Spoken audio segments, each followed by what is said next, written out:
far as we can tell, for hundreds of years, possibly as much as 2,000 years. Certainly some of our ancestors did.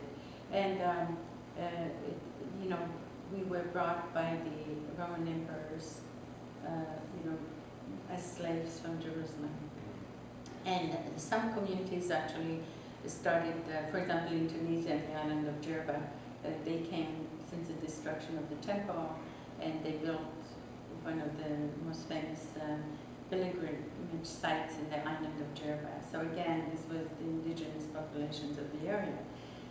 My own family, over the years, from everything that my grandparents had told me and my great-grandparents had told me, was that we lived, depending from the period, some periods where we lived in harmony with our neighbors and we coexisted, but yet there was always this fear of being attacked, or some pogroms would take place. Like in 1945, my father experienced a traumatic experience because there were pogroms. It's well better known in European terms as a pogrom, was riots and, you know, against the Jewish people in 1945.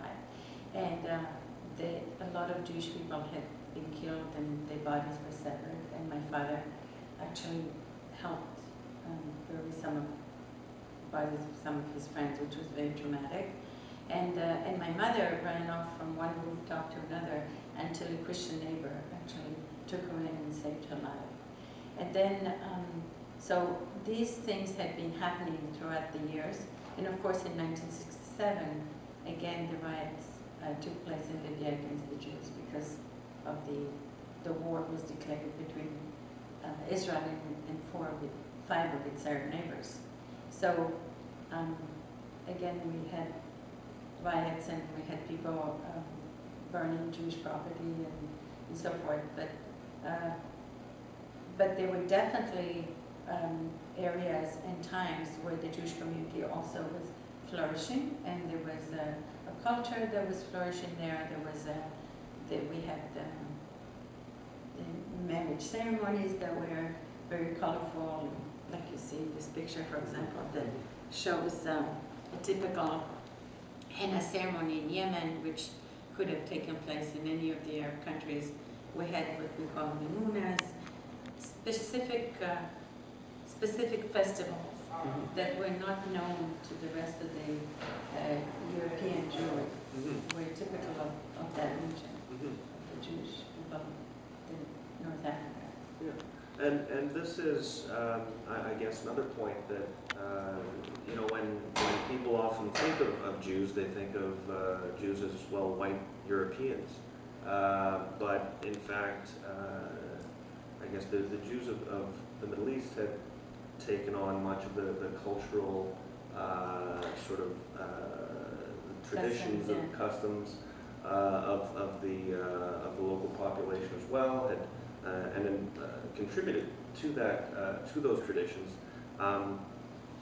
So you know, it's interesting that, you know, you were part of this region and yet apart from it. Yes, one of the things that I share with, especially when I speak on college campuses, is the fact that in my culture, we also had arranged marriages. Maybe not as strict as the way the Muslim families did it, but nonetheless, it was something that was picked up and adopted also by Jewish people.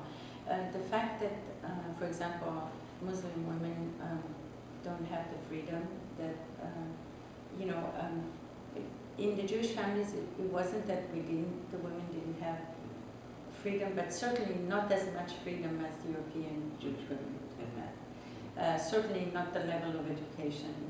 We were not really pushed to be highly educated, whereas European Jewish women would have had their family behind them and so forth. I was somewhat an exception in many ways. Although I came from an educated family, they didn't see so much the value of educating a woman. But my sympathy also goes to, I had Muslim friends that had been, one in particular was a very close friend of mine, and she was married off at age 14. And that caused tremendous pain to me as her friend, because seeing her playing with me one day and then the next day being married to a man who was like 40 years old and she was 14, barely, know anything.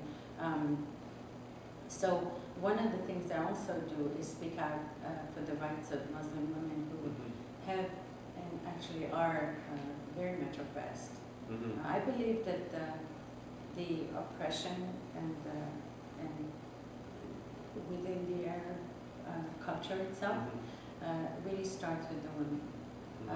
When you cannot see the value and give freedom to a voice to the women who are in this society, the Muslim women, whether some of them in Pakistan, we've had incidents of acid being thrown in the face of women who are not wearing a burqa, or incidents like that. And these need to be also brought out as part of the humanitarian aspect, because they cannot speak for themselves. I mean, the few that do get, harassed or killed,